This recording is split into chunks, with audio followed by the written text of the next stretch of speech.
가난하지만 신앙심이 깊은 농부가 죽어서 천국의 문에 도착을 했답니다. 같은 시간에 부유한 남자가 천국 문 앞에 도착해서 역시 천국으로 들어가려고 기다리고 있었대요. 베드로 사도가 열쇠를 가지고 나와서 문을 열어서 부자를 들여보내 주었습니다. 베드로는 농부를 보지 못했는지 문이 곧 닫혀버렸어요. 그리고 농부는 문 밖에서 천국의 사람들이 음악을 연주하고 노래를 부르면서 부자가 천국에 온 것을 대대적으로 환영하는 소리를 들을 수가 있었습니다. 마침내 다시 음악이 조용해지더니 베드로가 나와서 천국의 문을 열고 이 농부를 들어오게 했습니다. 농부는 들어가면서 당연하게 자신에게도 환영하는 음악과 노래가 있을 거다 이렇게 생각을 했는데 너무도 조용했어요. 물론 농부는 사랑이 넘치는 환영을 받았고 천사들도 농부를 다 반겨줬지만 아무도 노래를 불러주지 않고 음악도 없었습니다. 그래서 농부가 약간 삐졌습니다.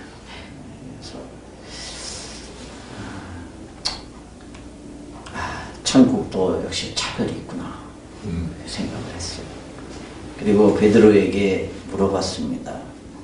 왜 부자를 그렇게 환영하는데 나는 그렇게 환영해 주지 않는지 이렇게 물었습니다.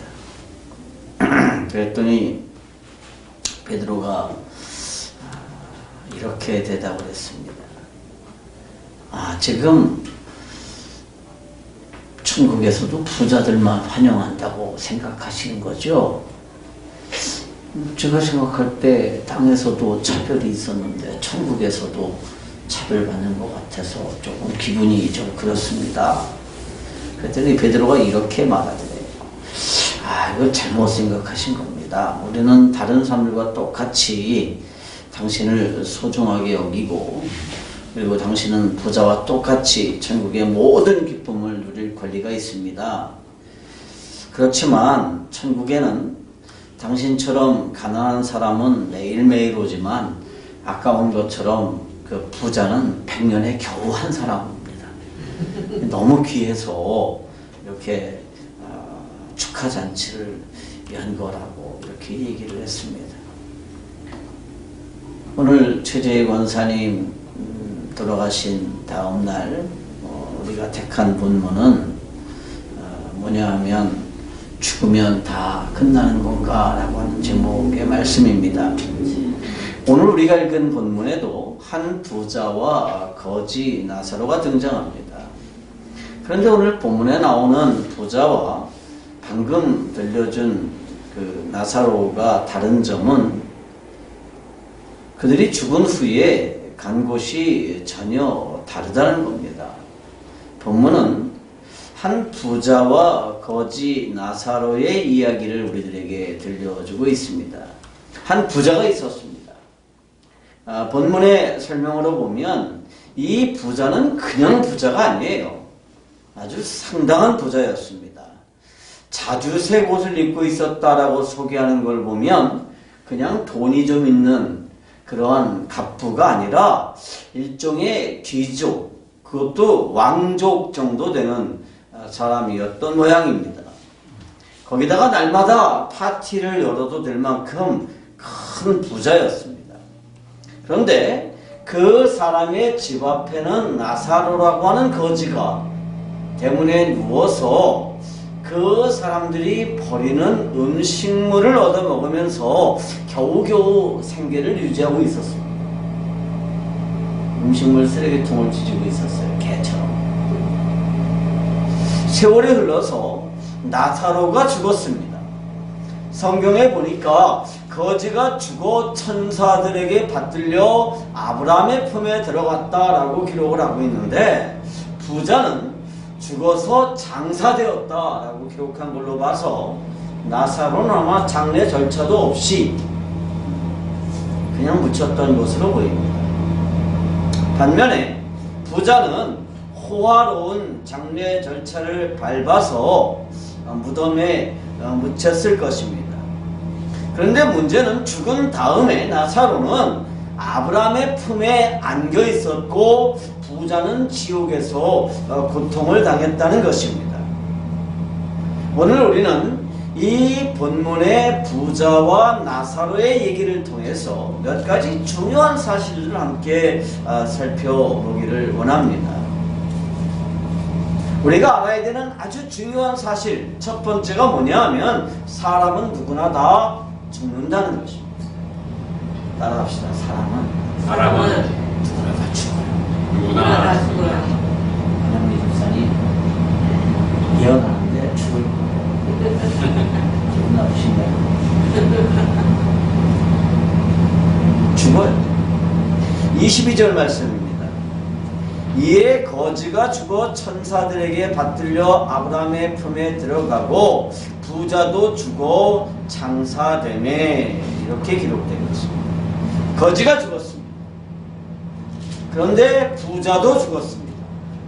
거지 나사로는 제대로 먹지 못하고 제대로 입지 못하고 온몸에 부스럼이 나서 개가 몸을 핥았다라는 것을 봐서 아마 이 사람은 심각한 영양실조였을 겁니다.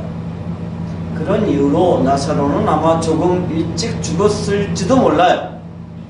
부자는 잘 먹고 잘 입었을 것이고 좋은 의원의 보살핌을 받았을 테니까 좀 더 오래 살았을지는 모릅니다. 그렇지만 분명한 것은 결국 둘 다 죽었다는 거예요. 조금 일찍, 조금 늦게의 차이는 있을지 모르지만 결국 둘 다 죽었습니다. 오늘 최재희 권사님 입간 예배를 하는데 동생들이 아주 슬프게 울었어요. 근데 분명한 사실은 최재희 권사님만 돌아가시는 게 아니라 언젠가는 그 동생들도 그 언니도 죽게 될 거라는 겁니다. 조금 일찍, 조금 늦게 차이는 있을지 모르지만 결국은 둘 다 죽었습니다. 그런데 이 본문은 두 사람의 죽음을 한 구절에 설명하고 있어요. 두 사람의 죽음.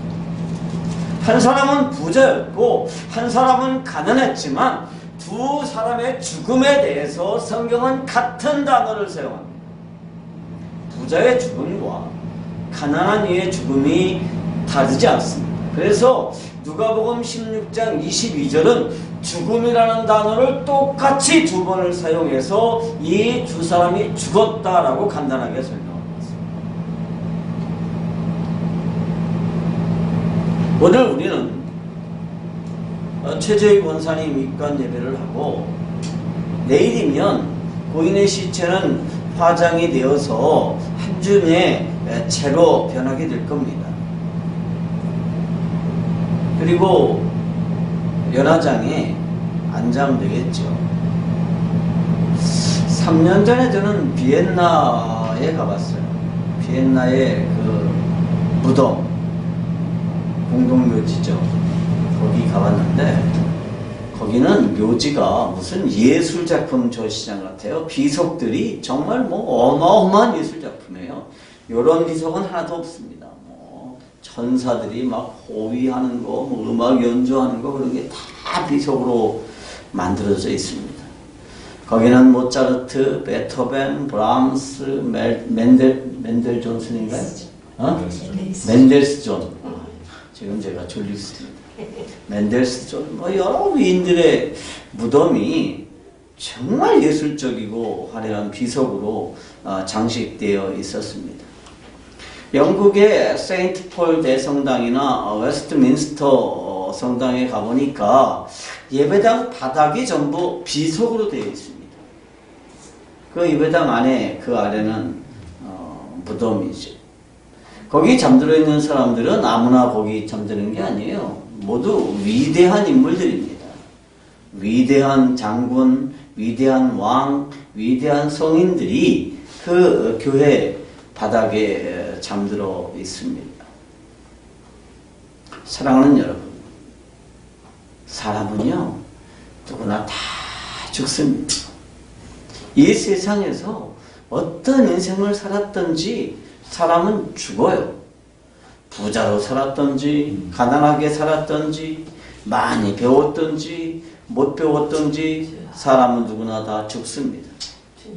위대한 업적을 남겼든지 아니면 구본식 목사처럼 초라한 인생을 살았든지 누구도 이 죽음에서 자유로운 사람은 없습니다.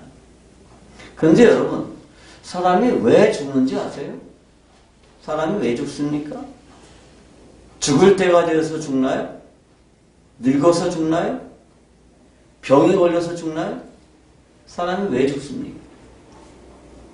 벌써 오래전 일인데 제 외삼촌이 돌아가셔서 인천에 있는 화장장에서 화장을 했습니다. 그런데 거기는 뭐 지금은 안 그렇겠지만 옛날에 거기 옛날식 화장장이에요. 그래서 벽에 낙서들이 참 많이 돼 있더군요. 지금도 기억에 남는 몇 가지 낙서가 있습니다. 거기 낙서 중에 이런 게 있었어요. 아빠, 이제는 제발 삐지지 마. 아버지가 죽었는데 돌아가시 전에 많이 삐졌었던 모양이에요. 거기다 또 그런 낙서도 있었어요. 사랑하는 엄마, 좋은 곳에서 잘 지내. 정말 가슴이 찡해지는 낙서였어요. 그 중에 하나는 이런 내용이었어요. 죄 없는 내 새끼, 너를 어떻게 보내니? 그런 내용도 있었습니다. 여러분, 죄 없는 사람이 있을까요? 정말 아무 죄 없이 죽은 억울한 사람이 이 세상에 있을까요? 사람이 왜 죽을까요? 부자이든 거지이든 유식한 사람이든 무식한 사람이든 왜 모두가 죽지 않으면 안 될까요? 왜 악한 사람이든 선한 사람이든 왜 죽을까요? 성경은 사람이 죽는 이유는 자기 죄 때문이라고 말합니다. 로마서 6장 23절에 보면 죄의 대가는 사망이다라고 했습니다. 다시 말하면 사람이 왜 죽느냐? 이유는 죄 때문이라는 겁니다. 준혁아, 내가 예언할게. 너도 언젠가 죽을 거야. 왜 죽지? 죄 때문에 죽어. 여러분, 사람은요 몇 살까지 살도록 창조되었습니까? 애초에 영원히 살도록 창조됐습니다. 죽음이라고 하는 것은 본래 사람하고 상관이 없는 겁니다. 사람은 죽지 않고 영원히 살도록 창조되었습니다. 하나님과 영원한 기쁨과 영원한 교제를 누리며 영원히 살 수 있도록 창조되었습니다. 그런데 사람들이 죽어요. 누구도 예외 없이 죽습니다. 왜 죽습니까? 다시 말하지만 사람은 자신의 죄 때문에 죽습니다. 이 세상에 죄 없는 사람은 아무도 없습니다. 왜냐하면 그 사람이 죽는다는 얘기를 보면 압니다. 만약에 죄가 없다 그러면 그 사람은 죽지 않아야 됩니다. 그런데 이 세상에 모든 사람이 다 죽는 걸로 봐서 모든 사람은 다 어디 있어요? 죄 아래 있습니다. 그래서 사람이 다 죽는다는 것을 깊이 생각해야만 됩니다. 전도서 7장 4절에 보니까 지혜자의 마음은 초상집에 있으되 우매한 자의 마음은 혼인집에 있느니라 그랬습니다. 누가 지혜로운 사람입니까? 죽음을 생각하는 사람입니다. 누구나 다 죽어요. 그러므로 우리는 이 사실을 깊이 생각해야 됩니다. 우리 관심사가 뭐예요? 우리 최고의 관심사가 뭐죠? 어떻게 하면 이 세상에서 부자로 살 수 있을까? 어떻게 하면 이 세상에서 행복하게 살 수 있을까? 이게 우리네 인생 최대의 관심사입니다. 그런데 문제는 언제인지는 모르지만 언젠가 죽을 날이 있다는 거예요. 이 부자는 그 사실을 알았을까요? 몰랐을까요? 사람이 죽는다는 사실을 알았을까요? 언젠가 죽는다는 사실을 알아서 그렇게 한 세상 즐겁게 살자고 맨날 잔치를 열면서 그렇게 살았던 걸까요? 사람이 죽는다는 사실을 알면 어떻게 살죠? 어차피 짧은 인생 되는 대로 사는 거야. 매일매일 뭐 먹고 즐기고 놀자 그러고 살까요? 아니면 좀 더 진지한 자세로 인생을 살까요? 죽는다는 사실을 분명히 알아요. 누구나 다 알아요. 그래서 흔히 그렇게 말하잖아요. 100년도 못 살면서 1000년을 살 것처럼 사는 인생아. 그렇게 말하면서 사실은 자기도 죽을 준비 안 해요. 그죠? 어떤 집에 강도가 들어와가지고 총을 들이면서 죽을 준비해라 그랬더니 죽 썼다고 그러더라고요.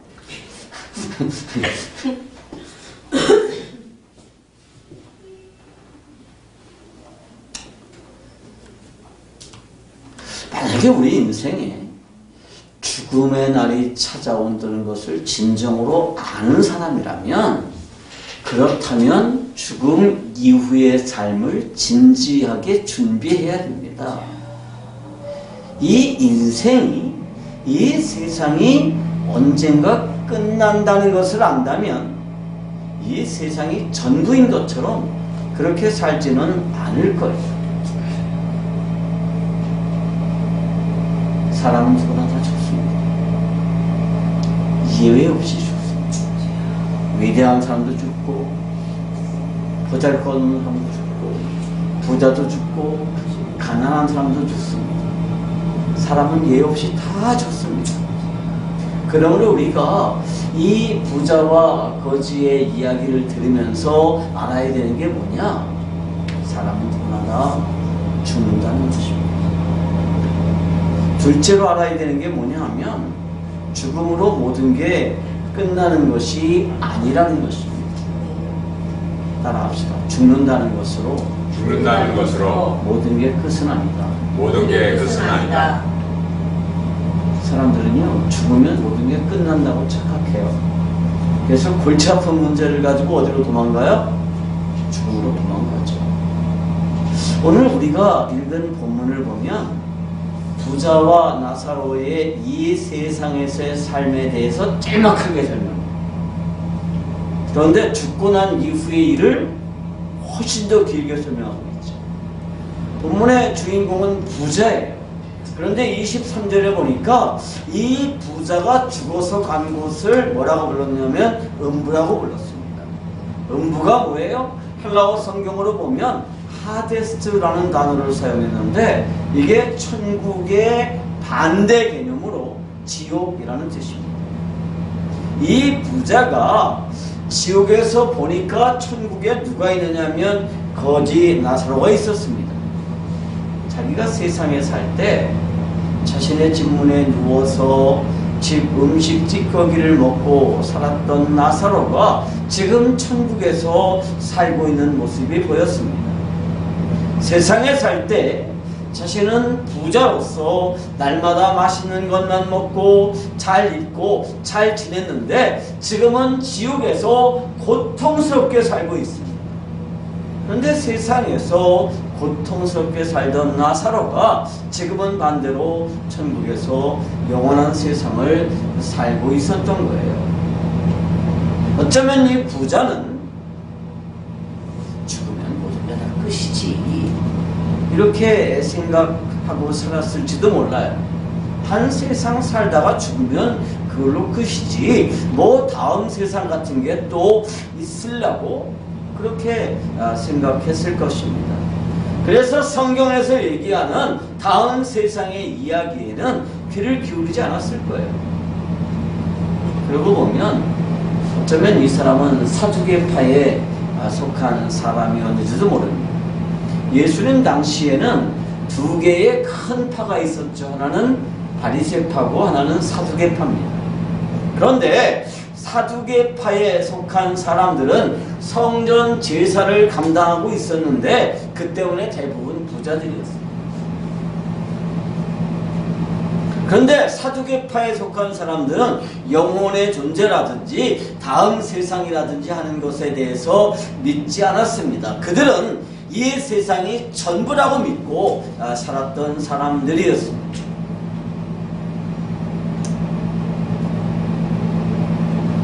우리 시대의 대부분의 사람들은 사람들은 바리새파일까요? 사두개파일까요? 설마 사두개파일 거예요. 이 세상이 전부이고 다음 세상 같은 건 없다고. 다음 세상 같은 것은 종교에서 꾸며낸 이야기라고 그렇게 주장을 하고 있죠. 이 부자는요, 성경을 아는 사람입니다. 그리고 선지자의 이야기도 들었던 사람입니다. 요즘식으로 말하면 성경을 읽고 성경을 알고 설교를 들었던 사람이에요. 그러나 그 부자는 신앙이라는 것은 이 세상에서 좀 더 착해지기 위해서 좀 더 잘 먹고 잘 살기 위한 도구일 뿐이지 다음 세상 같은 것은 없다고 생각했습니다. 그런데 문제가 생겼어요. 죽어보니까 다음 세상이 있었어요. 여러분, 죽었을 때 다음 세상이 없다고 생각하고 살다가 죽었는데 죽어보니까 다음 세상이 있으면 얼마나 놀랄까요? 얼마나 당황스러울까요? 이 부자가 죽고 나니까 다음 세상이 있었어요. 그리고 당연하게도 자신은 지옥에서 지금 고통스러운 인생을 살게 됐습니다. 여러분, 이 세상을 살면서 다음 세상을 준비하지 않으면 다음 세상에서 고통스럽게 살아야 되는 것은 어쩌면 당연한 일이죠. 고등학교에 다니는 사람이 대학 시험을 준비하지 않으면 좋은 대학에 합격할 수가 없는 것과 마찬가지로 다음 세상을 준비하지 않는 사람은 다음 세상에서 고통스러운 인생을 살 수밖에 없는 거죠. 거기다가 이 세상에 비해서 다음 세상은 너무나도 길어요. 이 세상에서의 삶은 다음 영원한 세상을 맛보기 위한 그러한 데모 버전과 같습니다. 이 세상에서 사람은 길어야 몇 년 살아요? 100년 살아요. 이번에 제가 캄보디아에서 그 눈동자라는 노래를 불렀던 가수 이승재 씨를 만났는데요. 이분이 목사가 됐더라고요. 올해 벌써 72이에요. 근데 자기는 120년 동안 찬양을 하고 하는 하나님의 약속을 받았대요. 그래서 120살까지 살 거래요. 120살까지. 응? 그러니까 120까지 살 수도 있겠죠. 그래도 그게 120살로 끝이에요. 그런데 다음 세상에서는 몇 년 살아요? 영원히 살죠. 이 세상에서 100년 정도 사는데 행복하게 살았는지 부자로 살았는지가 중요한 게 아니라 진짜 인생을 살 때 어떻게 사느냐가 중요해요. 진짜 인생을 살 때 하나님과 함께 사느냐 아니면 하나님이 없는 곳에서 마귀와 함께 사느냐, 이게 훨씬 중요한 거죠. 진짜 불쌍한 사람이 누군지 아세요? 이 세상에 잠깐 사는 동안에 그게 전부인 줄 알고 그렇게 사는 사람입니다. 다음 세상이 있다는 것을 모르고 다음 세상을 준비하지 않는 사람이 제일 불쌍한 사람이죠. 이 부자는 다음 세상을 준비하지 않았습니다. 그리고 다음 세상에서는 뭐가 없어요? 역전이 없어요. 여러분, 인생 역전이라는 말이 있죠. 언제 인생 역전해요? 로또에 당첨되면 인생 역전한다고 그러죠. 가난하게 살던 사람이 한 방에 부자 될 수 있잖아요. 제가 고등학교를 졸업한 게 77년이니까 지금부터 몇 년 전 얘기입니까? 49년 전 일이네요. 이야, 오래됐네요. 그때 반장이 주택복권을 하나씩 이렇게 사서 나눠주면서, 그때 주택복권 당첨되면 1000만 원이었어요. 엄청난 큰 돈이었어요. 그러면서 야, 누구든지 제발 당첨돼서 인생 역전을 이루라 그러면서 반 친구들한테 전부 주택복권 하나씩 사줬어요. 가난한 사람이 복권에 당첨되어서 인생 역전이 일어날 수도 있습니다. 아니면 하루하루 성실하게 살면서 노력해서 좀 더 나은 인생이 될 수도 있죠. 그런데 다음 세상에서는 절대로 이런 일이 일어날 수가 없습니다. 한 번 천국으로 간 사람은 영원히 천국에서 살게 되고 한 번 지옥으로 간 사람은 영원히 지옥에서 살게 되는 거예요. 뭐 지옥에 갔지만 열심히 노력해서 또 운이 좋으면 다시 천국으로 가게 되는 게 아니에요. 후손들이 열심히 헌금을 하면 지옥 가 있는 엄마가 천국으로 가게 되는 거 절대로 아니에요. 루터가 종교개혁을 할 때 그때는 어떻게 신부들이 뻥을 쳤냐 하면 헌금함에 금화 떨어지는 소리가 들릴 때마다 조상들이 천국으로 한 발짝씩 더 가까이 갔다고 이렇게 가르쳤어요.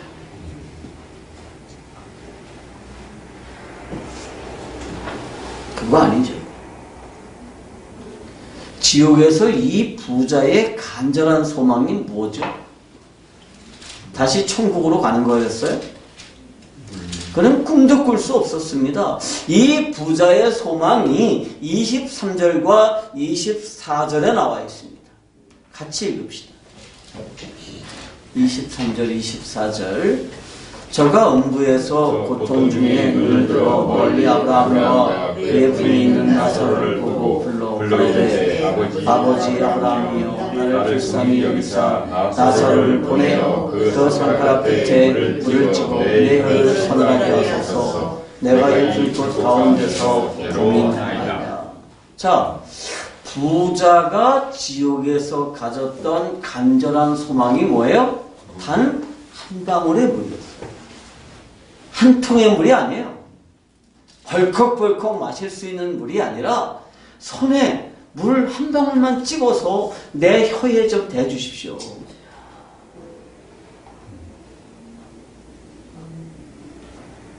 자신의 타는 혀를 적셔줄 한 방울의 물을 그렇게 원했지만 25절과 26절에 보면 그것마저도 불가능하다는 것을 알 수가 있습니다. 여러분, 분명히 기억하십시오. 다음 세상에서는 절대로 기회가 없습니다. 우리가 자칫 지옥으로 가면 거기를 벗어날 수 있는 방법 전혀 없고요. 고통을 덜 당할 수 있는 방법도 전혀 없습니다. 그래서 이 세상에 살 때 기회를 잘 잡아야 되는 거죠. 고린도후서 6장 2절에 보니까 가라사대 내가 은혜 베풀 때에 너를 듣고 구원의 날에 너를 도왔다 하셨으니 보라 지금은 은혜 받을 만한 때요 보라 지금은 구원의 날이로다 이렇게 기록하고 있습니다. 아멘. 지금이 바로 기회예요. 무슨 기회죠? 다음 세상에서 우리의 삶을 준비해야 될 기회입니다. 다음 세상을 준비하는 유일한 방법이 뭐예요? 선하게 사는 겁니까? 아니에요.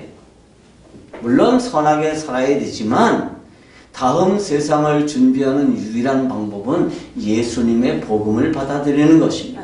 예수님께서 내 죄를 위해 죽으시고 다시 살아나시는 것을 믿는 것입니다. 이 복음이 우리의 인생을 살립니다. 우리가 이 세상에서 부자로 살았던 가난하게 살았던 상관이 없어요. 다음 세상에서 우리의 인생을 결정하는 것은 내게 하나님의 의가 있느냐 하는 것입니다. 하나님의 의를 가지고 있는 사람들은 하나님과 함께 천국에서 영원히 살 것입니다. 그렇지만 하나님의 의를 소유하지 못한 사람은 이 세상에서 어떻게 살았든 상관없이 지옥에서 영원한 고통을 살아야 됩니다. 사랑하는 우리 작은 교회 성도, 이 세상에서의 삶이 전부가 아니에요. 다음 세상이 있습니다. 그리고 다음 세상이 진짜 세상이에요. 그러므로 우리가 이 세상에서 살 동안에 해야 되는 가장 중요한 일이 뭐냐? 다음 세상을 준비하는 겁니다. 다음 세상을 준비하는 것은 선하게 사는 게 아니에요. 거예요. 열심히 사는 것도 아닙니다. 부자로 사는 것도 아닙니다. 좋은 집에서 사는 것도 아닙니다. 다음 세상을 사는 방법은 뭐냐 하면 믿음을 가지고 사는 것입니다. 아멘. 어떤 믿음입니까? 예수 그리스도를 향한 믿음입니다. 곧 예수께서 내 죄를 위하여 죽으시고 다시 살아나셨다라고 하는 이 사실에 대한 믿음입니다. 세 번째로 알아야 될 것은 뭐냐? 우리가 전도해야 되는 이유가 있다는 것이죠. 따라합시다. 전도해야 될 이유가 있어요. 전도해야 될 이유가 있습니다. 주님, 전도해야 될 이유가 있어요. 얘기 좀 잘 들어봐.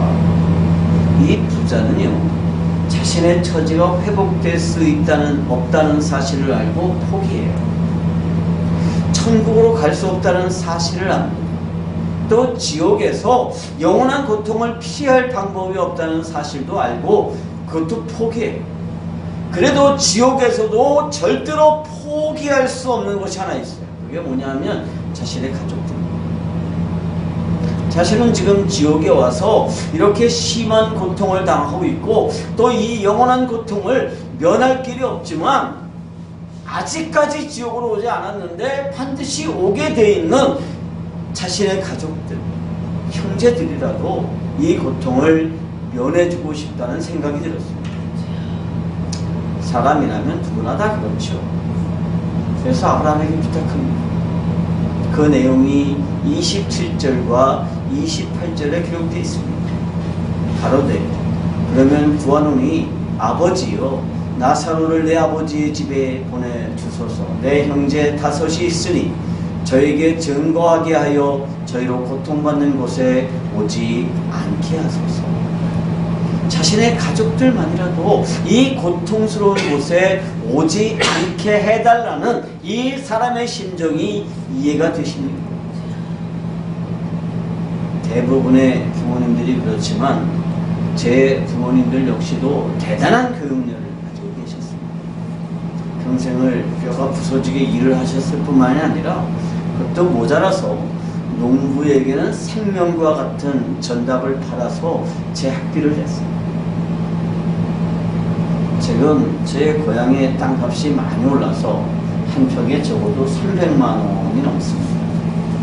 그런데 저희 아버지가요, 저 공부시킨다고요 몇백 원씩의 헐값을 땅을 주고 있습니다. 몇백만 원 아니고 몇백 원. 그러면서 제 어머니가 늘 하시는 말씀이 뭐였는지 아세요? 너는 제발 공부 많이 해서 이렇게 시골에서 땅이나 파먹고 살지 마라. 이것이었어요. 시골에서 농사나 지으면서 사는 인생이 아니라 너는 좀 더 큰 인생을 살라고 하는 것이 제 부모님의 간절한 소망이었습니다. 그래서 저는 제 부모님의 간절한 소망에 따라서 용인에 사는 것이 아니라 전 세계를 돌아다녔어요. 어제 밤새도록 비행기 타고 왔더니 저 비행기 타면 잠을 못 자거든요. 지금 정신이 몽롱합니다. 설교하다가 헛소리할 수 있을지도 몰라요. 응? 여러분, 농사를 지으면서 사는 게 얼마나 힘이 들고 미래가 없으면 그러셨겠어요. 야, 우리 아버지랑 공부시키지 말고 땅 가지고 있다가 땅 물려줬으면 차라리 좋았을 거예요. 응? 그러면 목사가 못 됐나요? 못 됐겠죠. 사랑하는 가족들 여러분, 가족 중에 먼저 저 세상에 가신 분들이 모두 다 천국에 있길 바랍니다마는 대단히 죄송한 얘기지만 그렇지 못한 분들이 계시다면 지금 그분이 저 세상에서 가지는 가장 간절한 소망이 뭐겠어요? 너희들은 제발 여기 오지 말아라. 이런 것이 아니겠어요. 아멘. 교도소에 갔다 온 사람이 자식들한테 그런 의미로 나는 제발 교도소 가지 마라. 이 부자의 소망이 그거였습니다. 제발 나사로를 세상에 보내서 이 세상이 전부가 아니다. 이 세상이 끝이 아니다. 이 다음 세상이 있다는 것을 알려주도록 부탁했습니다. 제발 내 가족들은 다음 세상을 준비하고 그래서 이곳, 이 고통스러운 곳에 오지 말게 해달라는 것이 부자의 간절한 소망이었습니다. 그런데 그의 이 소원마저도 이루어지지 않죠. 우리 부모님이나 가족들 역시도 저 세상에서 이러한 간절한 소망을 가지고 있을 것이지만 방법이 없어서 전하지 못할지도 몰라요. 한번 저 세상으로 가면 이 세상과 다시 연결할 방법이 없습니다. 우리가 돌아가신 날이 되면 뭐 해요? 무슨 예배라고 그러죠? 추모 예배를 아무리 추모 예배를 잘 드려도 어머님이 다시 오실 수는 없어요.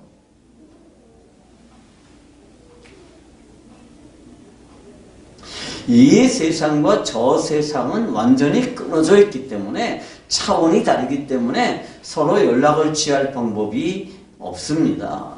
그러면 이 부자의 형제들이 지옥으로 오지 않을 방법이 전혀 없을까요? 한 가지 방법이 있습니다. 그 방법이 뭐냐 하면 복음을 듣고 믿는 것입니다. 아멘. 그 복음을 누가 전해줍니까? 복음을 전하는 사람들이 전해줍니다. 이 부자의 형제들이 구원받을 수 있는 방법은 하나님의 말씀을 듣는 것입니다. 자, 29절에서 31절 말씀을 함께 읽겠습니다. 아브라함이 가로되 저희에게 모세와 선지자들이 있으니 그들에게 들을지니라. 가로되 그렇지 아니하니이다. 아버지 아브라함이여 만일 죽은 자에게서 저희에게 가는 자가 있으면 회개하리이다. 가로되 모세와 선지자들에게 듣지 아니하면 비록 죽은 자 가운데서 살아나는 자가 있을지라도 권함을 받지 아니하리라 하셨다 하시니라. 사랑하는 성도 여러분, 오늘날 이 부자의 형제들 같이 다음 세상이 있다는 사실도 모르고 자신들의 다음 세상은 지옥이라는 사실도 모르면서 태평하게 살고 있는 이 사람들을 지옥으로 오지 않게 하는 방법이 뭐예요? 모세와 선지자의 말씀을 듣는 것입니다. 이 방법 외에 다른 방법이 없어요.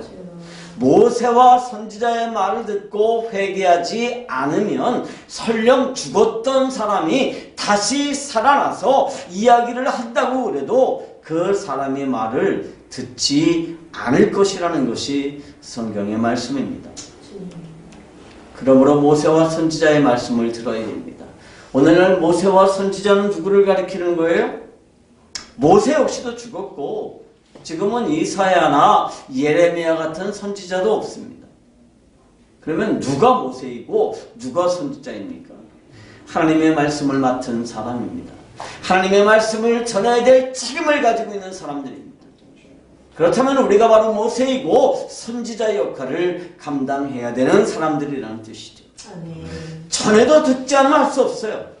그렇지만 전하지 않으면 그것은 우리의 책임입니다. 에스겔서 3장 18절 말씀을 제가 읽어드릴게요. 가령 내가 악인에게 말하기를 너는 꼭 죽으리라 할 때에 네가 깨우치지 아니하거나 말로 악인에게 일러서 그의 악한 길을 떠나 생명을 구원하게 하지 아니하면 그 악인은 그의 죄악 중에서 죽으려니와 내가 그의 피값을 내 손에서 찾을 것이다. 이게 우리 책임이에요. 우리에게 엄청난 책임이 주어져 있습니다. 그것은 다음 세상을 모르고 천국과 지옥을 모르고 살아가는 사람들에게 이 사실을 알려주는 것입니다. 내 가족들에게, 친구들에게, 이웃들에게 이 사실을 알려주지 않으면 안 됩니다.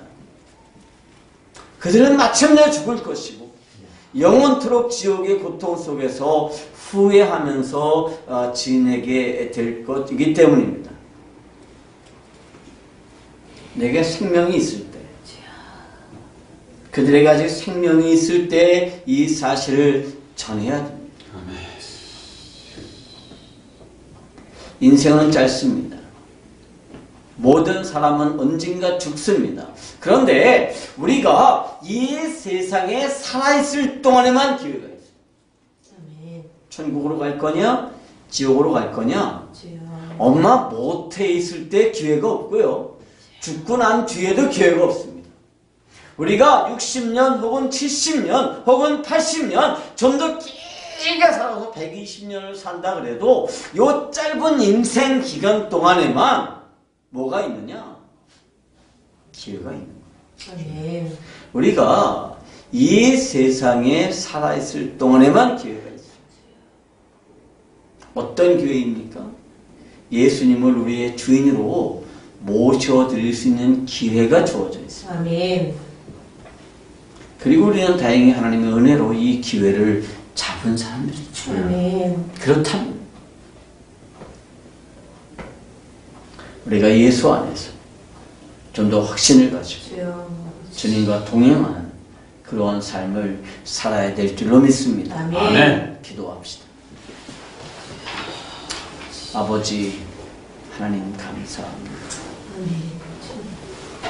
오늘 아버지. 우리가 하나님께서 가신 이 본문을 함께 나누었는데 이 나눔이 우리들에게 용기가 되게 하시고 변화의 계기가 될 수 있도록 은혜 베풀어 주시옵소서. 아멘.